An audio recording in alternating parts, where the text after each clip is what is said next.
Hi there. Welcome to Conversations for Yoga Teachers. I'm so glad you're here. I'm your host, Karen Fabian, the founder of Bare Bones Yoga. On the show, I help yoga teachers make sense of the parts of teaching that often feel harder than expected, especially around anatomy and how to apply it to your cues and your sequences, and how to truly feel confident when you're teaching your classes. Here, you'll learn easy, practical ways to understand anatomy using my step-by-step blueprint and how to apply it directly to your cues and sequences so teaching feels clearer and more grounded so you feel present and more confident. We'll also talk honestly about the inner side of teaching, things like self-doubt, growth, and what actually helps you feel confident over time. You can find daily videos and additional support over on my Instagram and my TikTok channels. On both those platforms, I'm at Bare Bones Yoga. All right, let's get into today's episode. Hi there. Welcome to Conversations for Yoga Teachers. I'm your host, Karen Fabian, and this is episode 387. I'm recording this on January 15th, 2026, and this will go live on Monday, the 19th. I wanted to just start out. I don't know if you're listening to this on Mondays. Actually, last week I check the stats every week, and last week I had a lot more people listening, and a lot of them listened on Mondays. So I'm kind of curious if you listen on Monday when the new episode drops every week. You can always, if you feel like it, just send me a note on Instagram. I'm curious to know because I don't really see any detail, but I just see numbers. And I'm also wondering what you're thinking of in terms of the new 20-minute format, especially if you're someone who listened last year or the year before. Last year in particular, and the year before, I had a lot of guests. Over the past 6 months or so, I've really been leaning into doing solo episodes. And the start of this year, I switched to a new 20-minute format. So it's really easy for you to fit listening to the show into your day. So, any thoughts you have on how that's going for you, how you're finding consuming the podcast in this new format, I'd love to hear. So, you can just send me an email to Karen@barebonesyoga.com or feel free to drop me a line on Instagram. As we're, heading into the new year, we're, almost 3 weeks in, depending on when you're listening to this. But really, this is a sort of ask anytime kind of question. Just wondering how your classes are going. Especially if you are listening to this at the beginning of the year in the month of January. January can sometimes bring some shifts in terms of how many people are in your class or new students in your class. So I'd love to know how you're feeling, how your classes are going.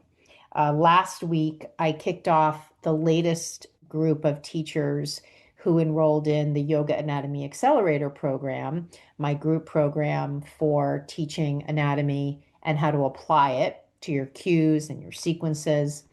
And it's a great group. And one of the things that's been kind of cool is some of the teachers who completed the program the month prior or even in any of the months of last year. They also occasionally attend with the teachers who recently enrolled.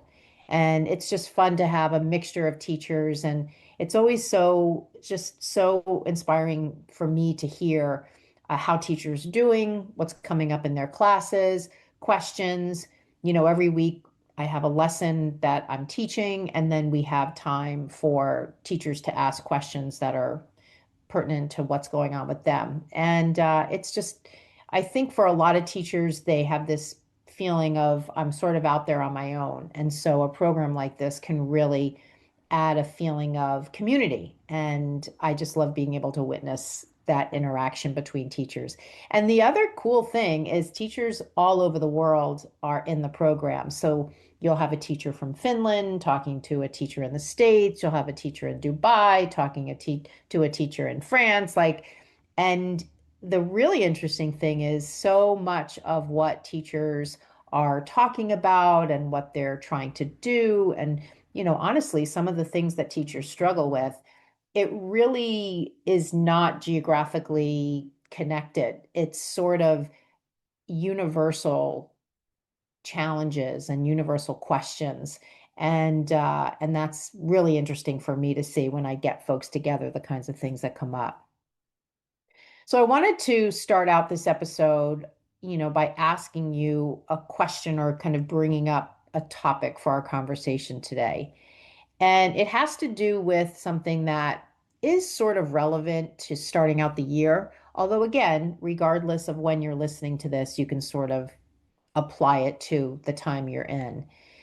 At the start of a year, oftentimes teachers know the kind of teacher they want to be, but there's frustration, and it comes from not being able to teach that way yet. So I'm curious for you if that resonates at all. If you are listening to this in January or even February of 2026, and you kicked off this year with an idea of this is the kind of teacher I want to be. And, somewhere throughout the month of January and beyond, is there a sense of frustration that you're not able to teach that way yet?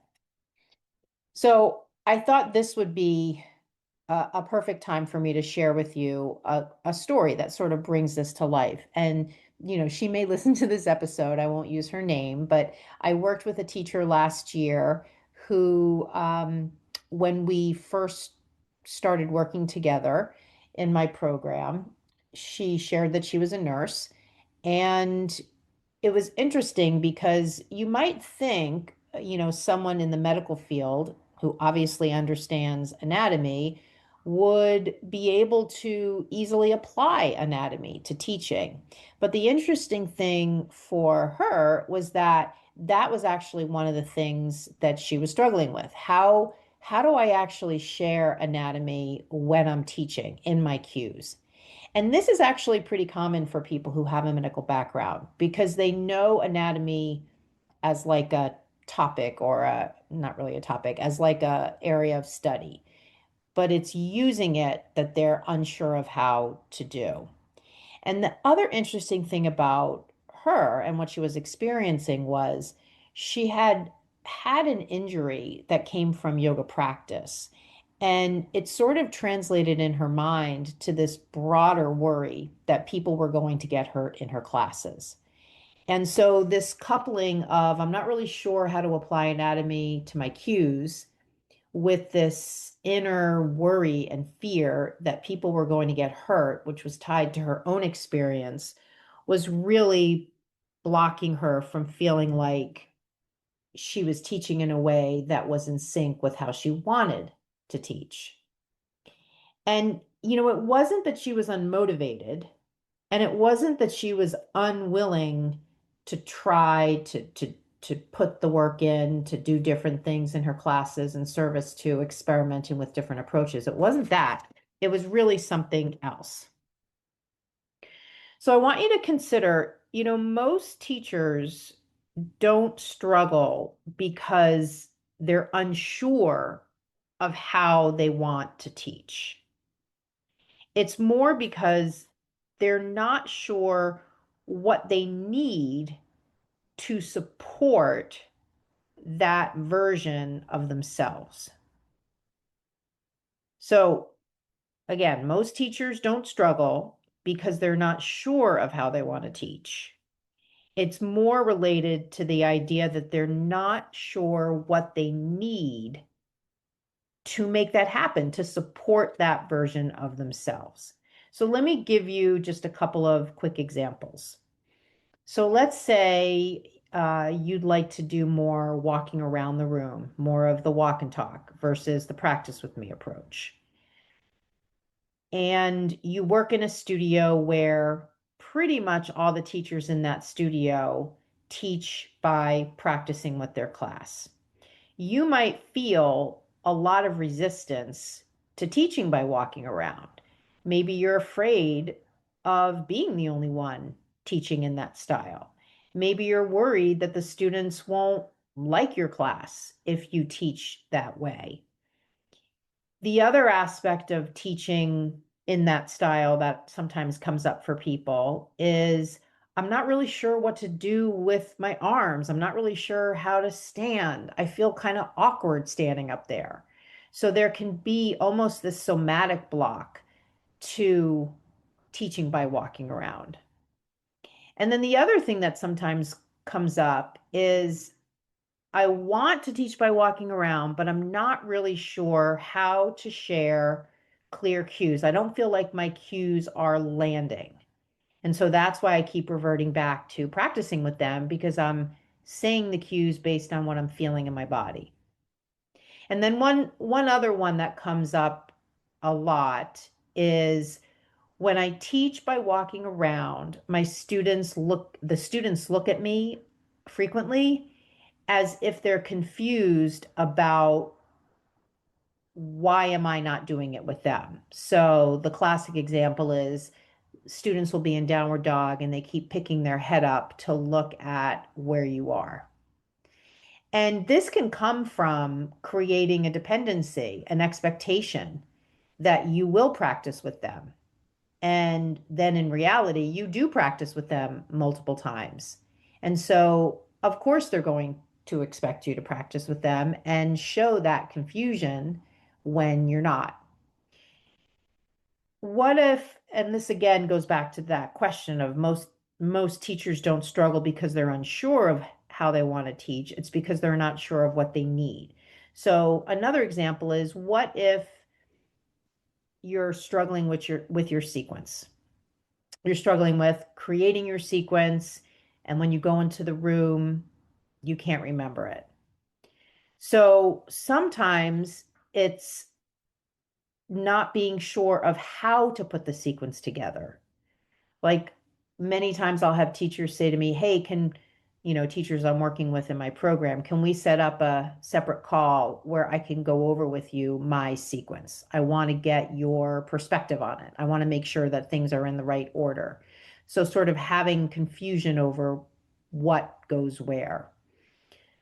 Other times teachers are creating a new sequence every week out of a thought that that's what people want, and then having that disjointed experience of teaching it and not being able to remember it. And that feels pretty awful, right? But not making the connection, or even if they do make the connection between the fact that it's a new sequence to them, just feeling that pressure that this is the way it has to be done. I have to just keep teaching a new sequence every week. So those are two examples. Another one I'll give you just before we move on is a little bit more about that clear cue. So, if you're sure, if in your head you have this idea of, I really want to be able to share clear cues, but when you're teaching your classes, that's not happening for you. I remember one teacher said to me once, I really want the cues to just flow from me. And that really hit me when she said that, because I could see that being a really perfect representation for someone as to how they want to teach, but there's that tension because that's not how they're teaching. That's not how they're experiencing cueing. And so now that I've sort of laid that out for you, I want to share with you a couple of just questions to reflect on that, again, to use the same words, that kind of flow nicely from the conversation that we're having to an opportunity to just reflect. And this could even be something that if you want to jot these questions down and come back to them after, that might be something that you find interesting to do. So the first question is, think about the teacher you want to be and what they do differently in their class versus what you're doing. Think about the teacher you want to be and what are they doing in their class that's different from what you're doing. And I'll just sort of gently suggest, instead of thinking about a person, like I really want to teach like Sally because she walks around the room and her cues are really clear, and I always feel like she's really confident. Instead of attaching it to a person, just stay in your own way of being, like your own vision for how you want to teach. So seeing yourself teaching in a way that you want to teach. So think about the teacher you want to be and what do they do differently in class. And this gets back to a theme I've talked about before that comes from Esther Hicks called contrast provides clarity. So I want you to see I'm presenting this question to you in a contrasting way. There's You're thinking of the teacher you want to be, and then what does that teacher do differently in class compared to you? So there's that compare and contrast. And in that contrasting, the idea is maybe you'll find some clarity.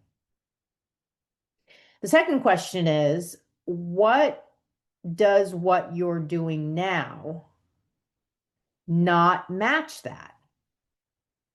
What does what you're doing now not match that? And I know that sentence is a little kludgy, but to give you an example. So if I think I want to be the kind of teacher that can walk around the room more, and what I do differently in class is I go in, I put a mat down, I start doing the poses with them, and that's pretty much how I'm teaching the class. So what I'm doing when it comes to practicing with them, it does not match what I want to be doing. So you can sort of customize this for whatever's coming up for you. And then the last question, and this is one that I really want you to, or I really invite you to be honest with yourself in what comes up. So even think about when I ask you the question, what are the first couple of things that come up? Don't suppress anything, just let it come forth.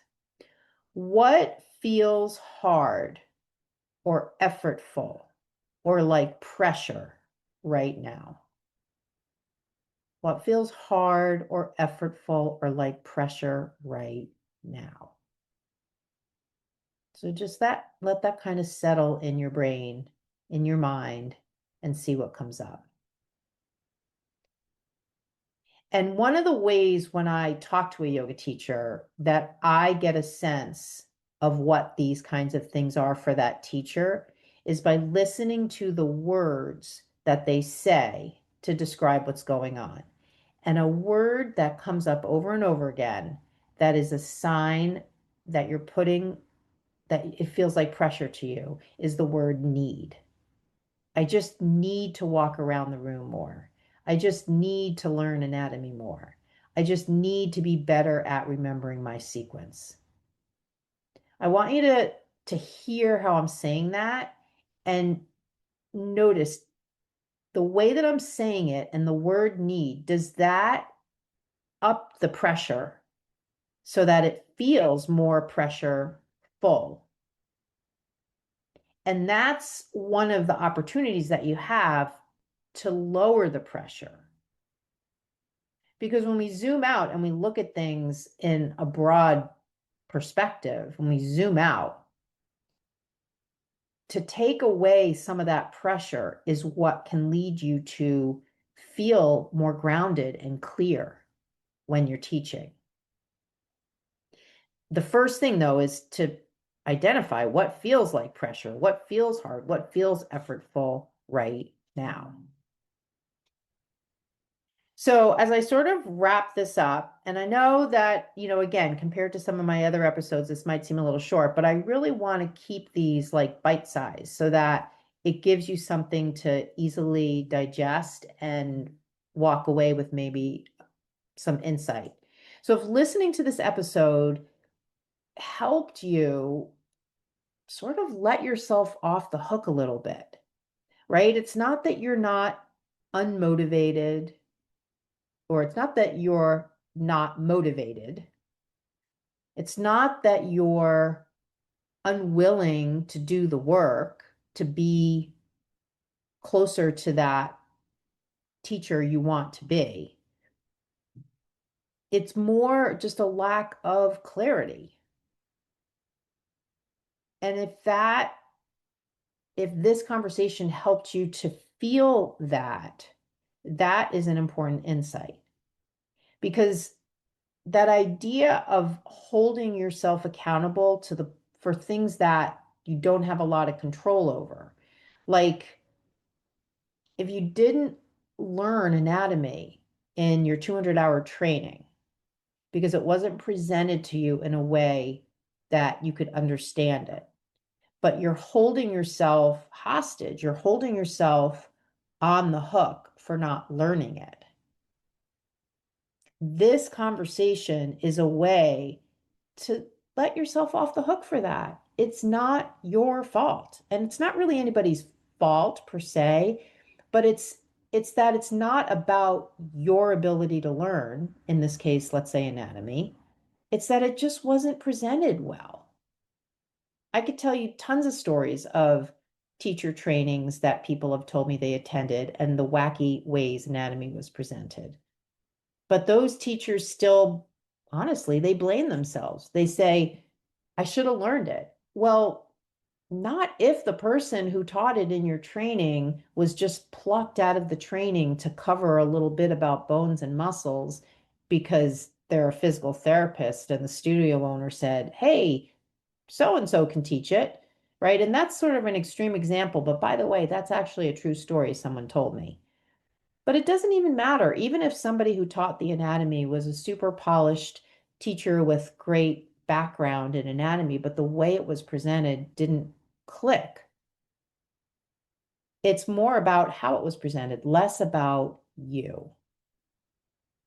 So if listening to this episode helped you let yourself off the hook, it's not that you're not motivated. It's not that you're not willing to do the work. It's a lack of clarity. That is an important insight. And then the final thing I'll say is, I have just a simple resource on sequencing.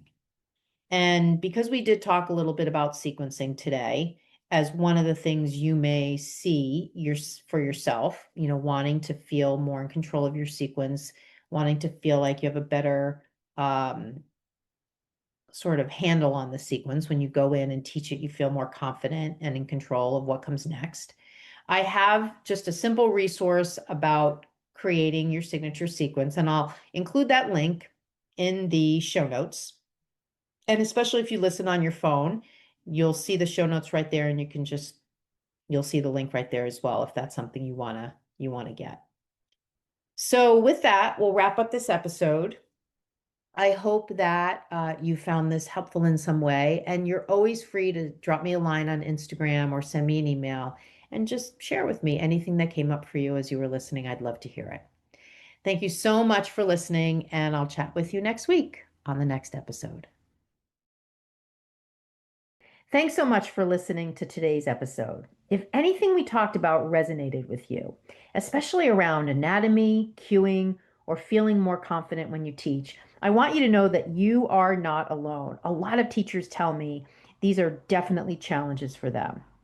As a thank you for being a podcast listener, I'm offering you $50 off my 4-week Yoga Anatomy Accelerator program. It's a short, focused program designed to help yoga teachers learn anatomy in an easy step-by-step way and how to apply it directly to their teaching. To get the podcast listener discount, you can head over to my Instagram and just send me a DM with the words podcast offer. Thank you so much for being here, and I'll see you in the next episode.